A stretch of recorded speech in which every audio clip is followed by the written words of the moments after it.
इसलिए हर एक तथ्य का अपना महत्व है, इसको पुण्य के साथ कदापि नहीं जोड़ना, अपने भीतर ऊर्जा के साथ जोड़ना, आत्मविश्वास के साथ जोड़ना, आत्म उन्नति के साथ जोड़ना। दूसरा शब्द है उपांशु जप। उपांशु में क्या है? होंठ हिलते हैं, जिह्वा हिलती है, लेकिन ध्वनि बाहर नहीं जाती है। और तीसरा है भ्रमर जप, जिसमें हम लोग क्या करते हैं?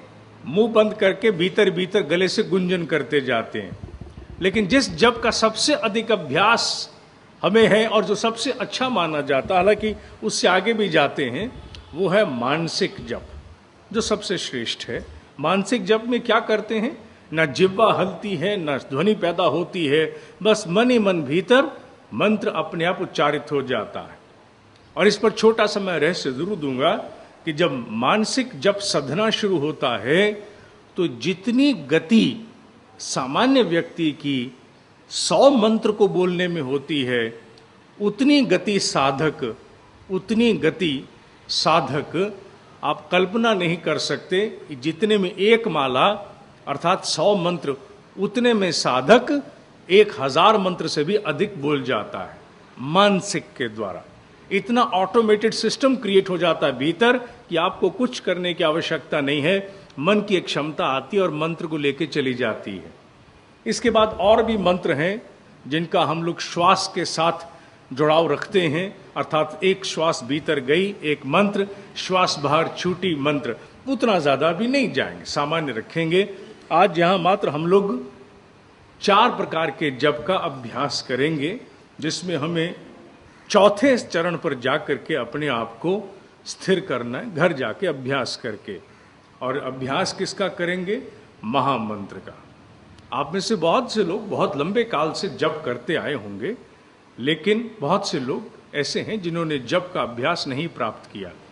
जप में माला का होना ना होना कोई अनिवार्य नहीं है, लेकिन अगर संख्या की दृष्टि चाहिए, अर्थात क्योंकि टाइम को किस प्रकार से आप नोट करें कि कितना टाइम हो गया, आंख खोल खोल कर देख करके बाहर घड़ी को बार बार देखने से ध्यान भटकता है। इसलिए माला से what you do is you are trying to calibrate the time, कि एक माला को इतना समय लगता है, मैंने एक माला पूरी कर ली, मेरे 5 मिनट 3 मिनट 10 मिनट पूरे हो गए। तो बार बार घड़ी की तरफ देखने की जरूरत नहीं है, बार बार आंखें खोलने की जरूरत नहीं है। तो माला घड़ी का काम करती है, इसलिए माला का इतना ही प्रयोग है। जब माला आती है तो माला की एक छोटी सी मांग है।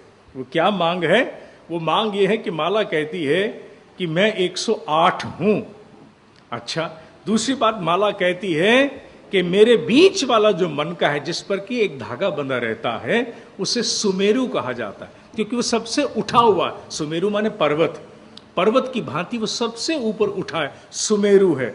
अर्थात मुझे लांघना नहीं है। लांघना नहीं माने मुझे एक माला पूरी करने के बाद दूसरी पर जाने के लिए मुझे पर्वत को पार मत करना, बल्कि पुनः दूसरी माला शुरू करो। इसलिए माला करने के बाद हम घुमा करके इस प्रकार माला को घुमाते हैं, फिर से माला का जप शुरू करते हैं। और क्या कहती है माला? माला कहती है कि मुझे अनामिका और मध्यमिका पर टिकाओ, माने जिस उंगली से तिलक लगाते हैं और बीच वाली उंगली, इन दोनों पर टिकाओ। और इस उंगली को, तर्जनी, द फायर फिंगर, अग्नि वाली, संकेत करने वाली, इस उंगली को मुझे मत लगाओ, अंगूठे के साथ इसे घुमाते चले जाओ। तो माला का अभ्यास कुछ दिनों में हो जाता है। दुर्भाग्य ये है कि माला चली गई, बाबा जी अब आपका दुनिया में काम नहीं है, माला पकड़ लो। तो माला पकड़ना मतलब बिल्कुल सारे कामों से अकर्मण्य हो जाना, एस्केपिस्ट बन जाना। जबकि माला का सीधा तात्पर्य है for the calibration of time, to make yourself understand कि हाँ इतना कर लिया मैंने, बस इतने भर के लिए।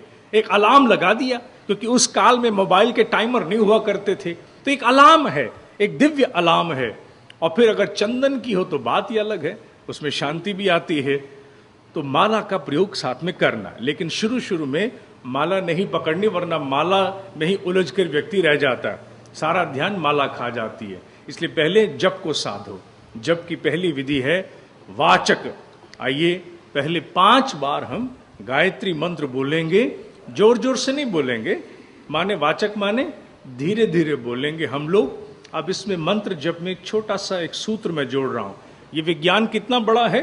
ये विज्ञान इतना बड़ा है कि मैंने आज इसको 7:30 पौने 8 यहां बोलना शुरू किया और मैं 40 दिन बोलता रहूं तो भी ये कम है, कम है। अब सोच सकते हैं कितना है। इस विज्ञान का छोटा सा रहस्य मैं देने जा रहा हूं। जिन लोगों के स्वभाव में बड़ी उग्रता है, अर्थात those who experience fire with in, उनको लगता है कि हर घड़ी हम लोग में गुस्सा आ जाता है, हर छोटी छोटी बात पे वो आ जाते हैं, उतावली मची रहती है, पर हर काम को तेजी से करना है, तो ऐसे लोगों के लिए विधान है जप को धीरे धीरे करना, धीरे धीरे करना। उनकी माला चाहे 10 मिनट में हो, डस नॉट मैटर। दूसरी तरफ वो लोग हैं जो अति शांत हैं, सोए हैं, कुछ करते नहीं हैं, उनके लिए विधान है कि जप को तेजी से करना ताकि उनमें गति का संचार हो। ये जप की प्रक्रिया के लिए कहा गया है, इसलिए ध्यान करके जप करना।